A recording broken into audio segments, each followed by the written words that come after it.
오늘 말씀은 갈라디아서 5장 25절 26절 말씀으로 성령으로 행할지니 라고 하는 말씀으로 말씀을 좀 전해드리도록 하겠습니다.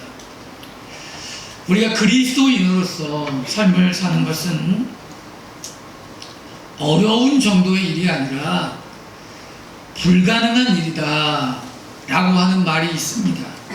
그만큼 우리들이 그리스도인으로서의 삶을 사는 것이 쉽지 않다라는 말입니다. 우리가 그리스도인으로서의 삶을 살 수 있는 방법은 오직 한 가지밖에 없습니다. 그게 뭐냐면 우리 안에 내주하시는 성령님을 통해서만 가능한 것입니다. 우리는 지난주에 하나님께서 우리에게 성령님을 보내주셔서 예수님을 믿는 사람들에게는 성령님께서 그 마음에 내주하고 성령님께서 우리의 마음에 살아계신다 라는 말씀을 드렸습니다. 그러면 여러분, 성령님은 도대체 어떤 분이실까요? 많은 분들이 성령님에 대해서 이야기하면 마치 성령님을 귀신으로 생각하는 분들이 있어요.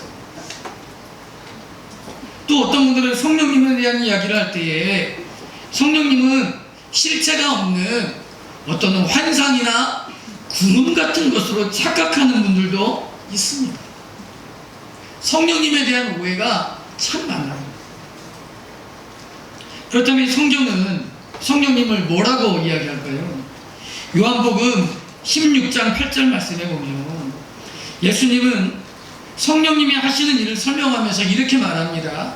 그가 와서 죄에 대하여, 의에 대하여, 심판에 대하여 세상을 책망하시리라, 이렇게 말씀하고 있습니다. 이 말씀을 보면 예수님은 성령님을 가리켜서 그라고 이야기해요. 그다 라고 지칭하고 있는 것입니다. 이것을 보면 성령님은 귀신이나 부름이 아니고요, 성령님은 인격적이며 실제로 존재하는 분으로 이야기하고 있는 것입니다. 여러분, 성령님은요 이것처럼 인격적인 분이십니다. 동시에 하나님의 영이시며 실제로 하나님이십니다.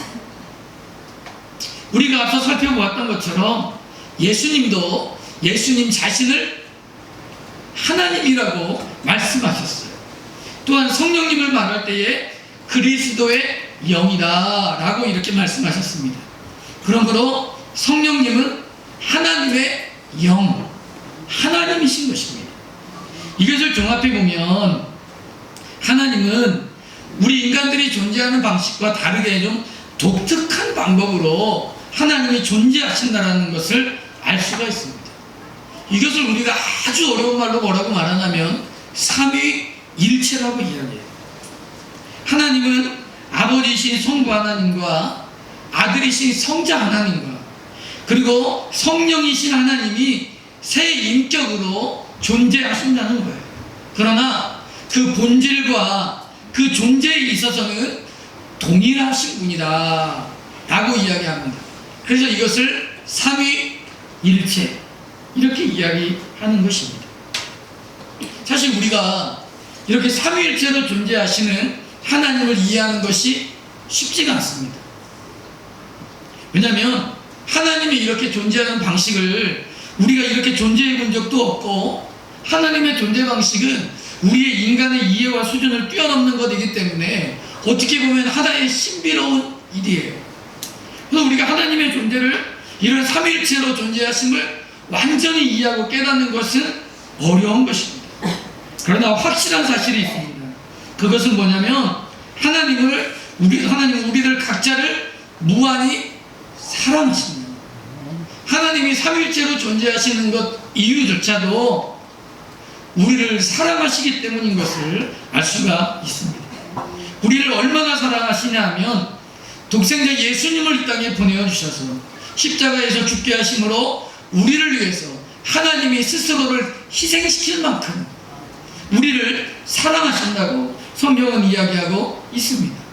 이 일을 통해서 죄와 죽음에서 죽을 수밖에 없었던 우리를 건져주시고 새로운 생명의 길로 이끌어 주실 정도로 하나님은 우리를 사랑하신다는 것입니다. 우리를 구원하는 이 일을 성부 하나님이 계획하셨고, 그리고 성자 하나님이 실천에 옮기셨고, 성령 하나님이 우리가 그것을 믿도록 오늘도 우리를 적용해주고 계신다는 것입니다. 그렇기 때문에 여러분, 우리는 사랑을 말하려면, 이런 하나님의 사랑을 알려면 오늘 우리를 향한 하나님의 이 사랑, 이것을 먼저 말하기 전에 우리를 향한 하나님의 은혜를 깨달아야 된다는 것입니다. 하나님의 은혜를 깨달은 사람만이 하나님을 사랑할 수 있고요, 또 이런 하나님의 사랑을 깨달은 사람만이 우리의 매일의 삶 가운데서 하나님의 능력을 따라서 그리스도인으로 살 수가 있는 것입니다. 아멘. 아멘. 그런데 여러분, 우리가 여기서 꼭 중요하게 생각해야 될 점이 하나 있어요. 그게 뭐냐면 요한일서 4장 8절 말씀에 보면 하나님은 사랑이시라 이렇게 이야기하고 있습니다. 이런 이야기를 들으면 사람들이 참 좋아합니다. 하나님은 사랑이시다. 너무 좋은 말씀이죠. 그래서 하나님이 나를 사랑하는구나, 좋아해요. 또 예레미야 31장 3절 말씀에 보면 내가 영원한 사랑으로 너를 사랑하기에 인자함으로 너를 이끌었다, 이렇게 말씀하고 있어요. 이런 하나님의 영원한 사랑을 생각하면 우리의 마음이 이 기쁨으로 벅차오릅니다. 그런데요, 성도님들 가운데 어떤 분들은 하나님이 우리를 사랑하시고 하나님이 영원한 사랑으로 우리를 이끌어 주신다라는 이런 말씀을 접하면서 우리 마음 가운데 이런 생각을 가지는 것 같아요. 뭐냐면 하나님은 이렇게 우리를 사랑하시니까 내가 무슨 짓을 하더라도, 내가 무슨 행동을 하더라도 하나님은 나를 사랑하시는구나 라고 하는 생각을 가지는, 스스로 이런 판단을 가지는 것 같아요. 근데 여러분, 우리가 성경에 하나님은 사랑이시다 라고 하는 말씀을 할 때에 하나님이 갑자기 앞뒤에 아무 생각 없이, 아무 말씀도 없이 갑자기 하나님은 사랑이시다 이렇게 말하고 있는 것이 아니에요. 요한일서의 4장에 하나님은 사랑이시다 라고 말씀하기 전에 또 그 후에 하나님은 여러 가지 말씀을 하셨어요. 특별히 요한일서 1장 말씀에 보면 하나님은 빛이시라 이렇게 말하고 있습니다. 하나님은 빛이 되신다고 이야기하고 있습니다. 여러분, 이것은 하나님은 근본적으로 하나님은 죄와 어둠을 미워하시는 분이라는 걸 전제하고 있어요. 하나님이 빛이다, 하나님은 빛 가운데 계신다라는 말은 하나님에게는 어둠도 없을 뿐만 아니라 하나님은 어둠과 죄를 싫어하신다는 것입니다. 미워한다는 거예요. 그래서 성경을 보면 하나님은 이스라엘 백성들이 죄를 짓고 우상을 숭배하고 하나님을 멀리 떠날 때 어떻게 했습니까? 하나님은 그들에게요 벌을 내리셨어요. 하나님은 그들을 심판하셨습니다. 왜냐? 하나님은 빛이기 때문에. 하나님은 빛이기 때문에 어둠 가운데 죄 가운데 있는 이스라엘 백성들을 보면서 하나님은 그들을 심판하고 벌을 내리십니다. 여러분, 이런 하나님의 행동을 보면 우리는 하나님이 사랑이시라면서 왜 벌을 내리실까 라고 하는 생각을 하는 분들이 있습니다. 그러나 여러분, 잘 기억하셔야 됩니다. 하나님은 빛이세요. 죄를 미워하십니다. 하나님은 공의의 하나님이세요. 하나님은 우리가 한 행위대로 갚아주시는 분이에요. 그래서 빛이신 자신의 성품을 드러내 보이시고 하나님은 빛이시기 때문에 하나님은 우리 인간들 안에 있는 죄, 인간들 안에 있는 어둠, 이런 문제를 하나님이 기뻐하지 않는 거예요. 그래서 하나님이 빛이시기 때문에 하나님은 우리 안에 있는 죄의 문제를 해결하시기 위해서 예수님을 보내주신 것입니다. 그래서 바로 하나님이 빛이시기 때문에 하나님은 우리에게 사랑이신 것이에요. 그래서 하나님은 사랑이시라라고 말할 때에 우리가 하나님의 사랑은 하나님이 빛이라는 것을 전제한 사랑이라는 거예요. 그러므로 하나님은요, 빛이시고 사랑이십니다. 그리고 그 사랑을 십자가를 통해서 보여주신 거예요. 하나님의 빛 되심을, 하나님의 사랑하심을 십자가라는 것을 통해서 우리 가운데 드러내 주신 것입니다. 그러므로 여러분, 우리가 신앙생활하고 살아가면서 하나님은 사랑이시라 이 말씀 하나만 잡고 하나님의 성품을 여러분들의 마음대로 평가해서는 안 됩니다. 하나님의 영원한 사랑은 여러분 우리가 생각하는 사랑과 좀 달라요. 하나님의 영원한 사랑은 십자가에 예수님의 십자가를 향해 있어요. 하나님의 사랑은 십자가를 바라보게 되어 있다는 거예요. 하나님의 무조건적인 사랑은 십자가에서 사랑하는 독생자 예수님을 주신 그 사랑, 그 사랑이 무조건적인 사랑인 것이죠. 모든 것을 다 희생하신 십자가를 통해서 우리를 살리시고 십자가를 통해서 죄인을 구원하시는 하나님의 사랑이 영원하고 십자가를 통해서 우리를 구원하는 사랑이 변함이 없는 거예요. 할렐루야. 네. 여러분, 그러니까 우리가 하나님의 사랑은 어디서 발견할 수 있는 거예요? 예수님의 십자가에서만 발견할 수가 있는 것입니다. 그러므로 여러분, 우리가 내 마음대로 죄를 짓고 마음대로 행동하면서 하나님은 사랑이시니까 무조건 나를 사랑해 주셔야 한다 라고 말해서는 안 됩니다. 하나님은 사랑이시니까 내가 아무리 내 마음대로 살아도 그래도 하나님은 변함이 없어야 된다 라고 말해서는 안 되는 것입니다. 마치 이것은 우리가 하나님께 하나님은 나를 사랑하니까 하나님은 빛을 포기하라고 이야기하는 것과 똑같은 거예요. 그럴 수 없는 것입니다. 하나님은 죄와 욕심과 어둠 가운데 살면서 사랑만을 이야기하는 것을 하나님은 기뻐하지 않습니다. 하나님은 자신의 빛됨도 우리를 사랑함도 포기하지 않으시는 분이에요. 그러므로 우리는 죄와 욕심과 어둠 가운데 살면서 하나님이 사랑한다면 내가 이렇게 죄를 많이 지어도 용서해줘야지. 하나님이 사랑한다면 내가 이렇게 못된 짓을 해도 용서해줘야지 라고 말하는 것은 하나님을 오해하고 있는 거예요. 하나님은 빛이기 때문에 하나님은 죄와 욕심과 어둠을 용납하지 않습니다.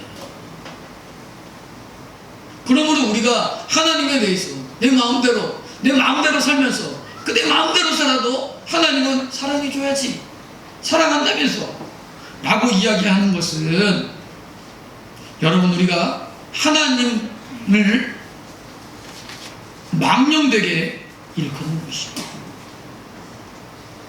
출애굽기 20장 7절 말씀해 보면 10계명 3계명을 이야기하면서 너는 내 하나님 여호와의 이름을 망령되게 부르지 말라. 여호와는 그의 이름을 망령되게 부르는 자를 죄 없다 하지 아니하리라 라고 말하고 있습니다. 갈라디아서 6장 7절 말씀해 보면 스스로 속이지 말라. 하나님은 업신여김을 받지 아니하시나니 사람이 무엇으로 심든지 그대로 거두리라 이렇게 이야기하고 있습니다. 그러므로 여러분, 우리가 하나님의 사랑을 이야기하려면 하나님이 빛이 되신다라는 것을 전제해야 되고, 그 하나님이 빛이신 것을 잃어버려서는 안 된다.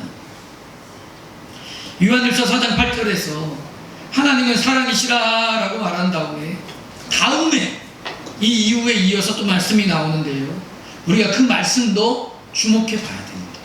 뭐라고 말하냐면 이렇게 말합니다.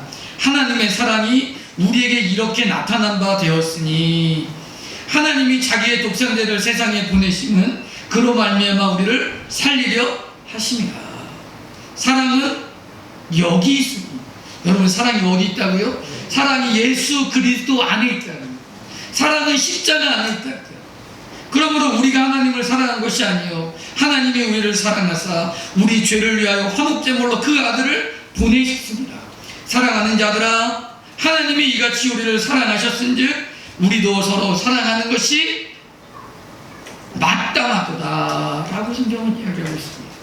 그러므로 이런 하나님의 십자가의 사랑, 십자가의 영원한 사랑, 이 사랑을 깨달은 사람들에게는 하나의 의무가 있다는 거예요. 그 의무가 뭐냐면, 사랑하는 자들은 하나님이 우리를 사랑하셨은즉 우리도 서로 사랑하는 것이 마땅하도다 라고 하는 것입니다. 여러분, 성경은 우리에게요, 사랑을 받아라 이렇게 말씀하지 않습니다. 성경은 우리에게 사랑을 받았다면 우리가 사랑하는 것이 마땅하다, 우리에게 하나님의 사랑을 안다면 사랑을 하는 삶을 살아라, 이렇게 우리에게 이야기하고 있는 것입니다. 하나님은 예수님의 십자가 위에서 자신의 사랑을 보여주셨습니다. 그러므로 이런 사랑을 받아서 구원받은 하나님의 백성이라면 우리는 다른 사람을 향해서, 예수님을 믿는 사람이 왜 이렇게 사랑이 없냐 라고 이렇게 말하기보다는 우리가 그런 사람도 먼저 사랑을 하는 사람이 되어야 될 줄로 믿습니다. 먼저 사랑하는 것이 마땅한 일이 되는 것입니다. 그래서 하나님의 사랑을 말하려면 내가 먼저 사랑해야 되는 것입니다. 근데 우리가 사랑하지 않으면서 다른 사람들을 판단하는 것은 죄입니다. 내가 먼저 사랑하는 것이 마땅한 일이에요. 마태복음 7장에 보면 이렇게 말합니다. 비판을 받지 아니하려거든 비판하지 말라. 너희는 비판하는 그 비판으로 너희가 비판을 받을 것이고 너희가 헤아리는 그 헤아림으로 너희가 헤아림을 받을 것이니라 말하고 있습니다. 그리고 또 말하기를 어찌하여 형제의 눈 속에 있는 티는 보고 내 눈 속에 있는 들보는 깨닫지 못하느냐. 보라, 내 눈 속에 들보가 있는데 어찌하여 형제에게 말하기를 나는 내 눈 속에 있는 티를 빼게 하라 하겠느냐. 나로 내 눈 속에 있는 티를 빼라 하겠느냐. 외식하는 자여, 먼저 내 눈 속에서 들보를 빼어라. 그 후에야 밝히 보고 형제의 눈 속에서 티를 빼리라. 할렐루야. 성경은 이렇게 말하고 있습니다. 하나님의 사랑을 받은 사람으로서 우리는 눈에 티가 있고 아무리 문제가 있고 아무리 약한 사람이라도 우리가 마땅히 사랑하는 사람이 되어야 되지. 우리가 그들을 지적하는 사람이 되어서는 안 된다고 이야기하고 있는 것입니다. 그렇다면 여러분, 이게 성경이 우리에게 가르쳐주는 모습인데 우리가 어떻게 해야 이런 삶이 가능할까요? 어떻게 우리가 이런 모습이 가능할까요? 어떻게 해야 가능하냐면 성령의 지배를 받아야 하는 것입니다. 늘 예수님의 십자가와 늘 하나님의 은혜를 기억하면서 늘 성령님의 지배받는 삶을 살아야 된다는 거예요. 갈라디아서 2장 20절 말씀을 보면 내가 그리스도와 함께 십자가에 못 박혔나니 그런즉 이제는 내가 사는 것이 아니요 오직 내 안에 그리스도께서 사시는 것이라. 이제 내가 육체 가운데 사는 것은 나를 사랑하사 나를 위하여 자기 자신을 버리신 하나님의 아들을 믿는 믿음 안에서 사는 것이라. 할렐루야. 네. 이야기하고 있어요. 이것은 소위 위대한 교환이라고 이야기를 하는 건데요, 이러한 삶은 성령님께서 내 삶을 지배하는 그런 모습을 보여주고 있는 것입니다. 예수님을 내 삶의 주인으로서 예수님께 내 삶을 지배하도록 맡기는 삶, 이런 삶이 바로 성령으로 행하는 삶이라고 이야기하고 있습니다. 여러분, 우리가 이렇게 내 삶을 우리 하나님 예수님께 맡기고 성령님께 내 삶을 맡기면 맡길수록 갈라디아서 5장 22절과 23절에 말씀하시는 것처럼 우리의 삶에 사랑, 희락, 화평, 오래 참음, 자비, 양선, 충성, 온유, 절제, 이런 성령의 열매들이 나타나게 되는 것입니다. 그러므로 하나님의 사람들은요, 자기 마음대로 사는 사람들이 아니에요. 내 마음대로 살면서 하나님께 사랑해달라고 이야기하는 사람이 되어서는 안 됩니다. 내 권리를 내세우면서 자신의 욕심을 포기하지 않으면서 우리 하나님께 하나님의 백성으로 살 수는 없는 것입니다. 우리는 말씀 안에서 하나님의 은혜를 기억하면서 성령님의 인도하심을 받아서 우리가 하나님의 뜻과 하나님의 말씀 가운데 순종하면서 또 하나님의 사랑과 은혜를 기억하면서 살아야 되는 것입니다. 그렇다면 여러분, 우리가 성령의 인도하심을 받아서 성령으로 행하는 삶을 살려면 어떻게 해야 될까요? 첫 번째는 먼저 변화를 사모해야 합니다. 마태복음 5장 6절에 보니까 의에 줄이고 목이 마른 자는 복이 있나니 그들이 배부를 것이며 라고 이렇게 말하고 있습니다.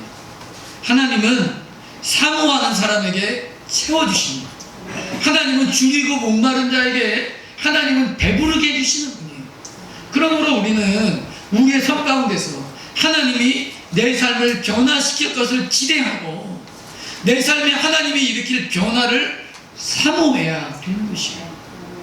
두 번째는 나의 죄를 고백해야 합니다.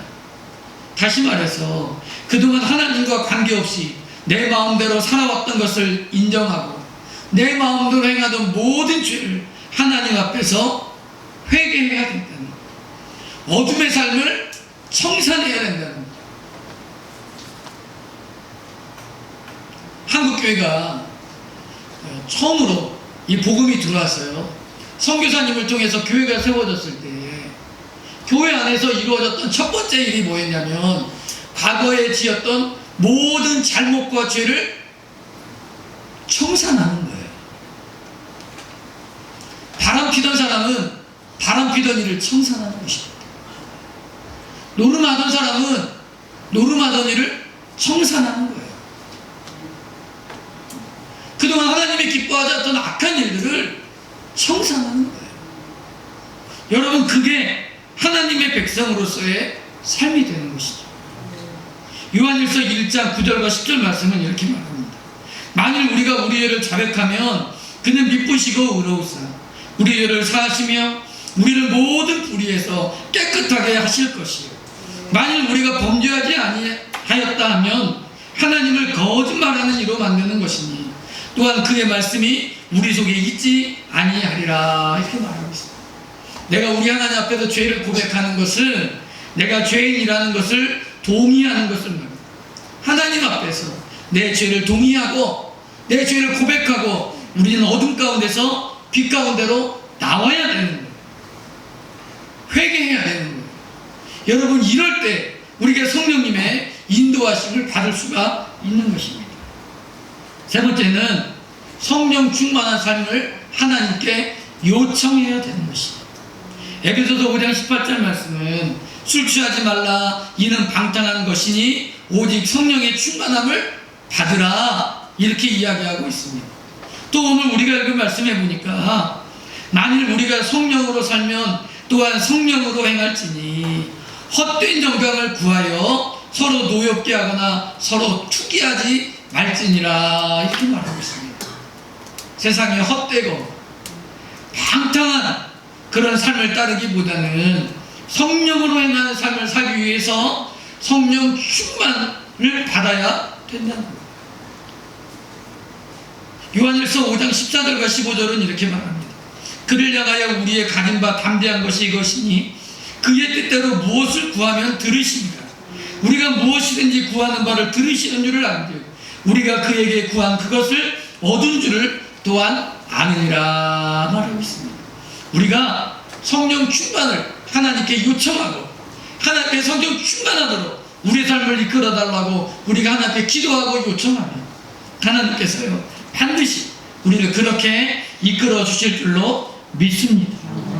여러분, 제가 오늘 말씀드린 이것이 성경이 그리스도인인 우리에게 가르쳐주고 있는 성경에 기록된 말씀입니다. 성경에 기록된 사실입니다. 신앙생활은요 내가 느끼는 대로 하는 것 아닙니다. 신앙생활은 내가 판단하고 내가 결정하고 내 마음대로 하는 것 아닙니다. 성경이 우리에게 가르쳐주고 있는 사실에 하나님의 말씀에 근거해서 신앙생활을 해야 되는 것입니다.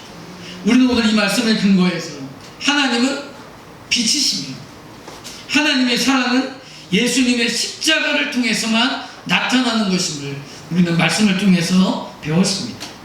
그리고 이것이 전적인 하나님의 은혜라는 것도 우리는 알았어요. 그러면 어떻게 해야 됩니까? 하나님께 감사해야 돼요. 감사해야 돼요. 그리고 이런 하나님의 사랑이 우리의 삶 속에 마땅히 나타나도록 해야 합니다. 그래서 이런 성령님의 인도하심 또 하나님의 이런 뜻이 나타나도록 사모해야 됩니다. 고백해야 됩니다. 성령 충만을 요청해야 됩니다. 여러분, 우리가 이러한 삶으로 성령의 인도하심을 받는 삶을 살 때에 우리의 삶이 복되고 잘되고 형통할 수가 있는 것입니다.